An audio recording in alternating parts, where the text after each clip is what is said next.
มามื้อนี้มาติดตามหมูป่าเลี้ยงแบบ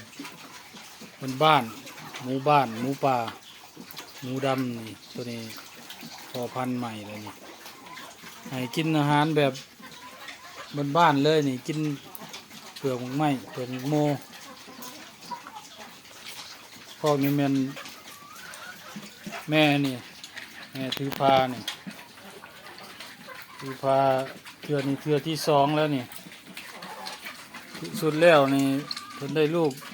โตจักยังบ่หรือว่าตายหมดบ่ตัวนี้จักสิได้จักโตนี่เดี๋ยวเจ้าเครื่องเอายังมาใส่ให้อยู่น่าจะเป็นวันสิ้นหน้านี่แหละสิ้นหน้านี่มันเกิดแล้วลูกแม่นี่มันดำเซโปนดำสวรรค์เป็นแม่นทึกใหญ่นี่พอพันใหญ่นี่ก็แม่ทางหลังถัดมานี่ก็แม่นหมูป่าคู่ต้นนั่นแหละอาจจะติดลูกแล้วนี่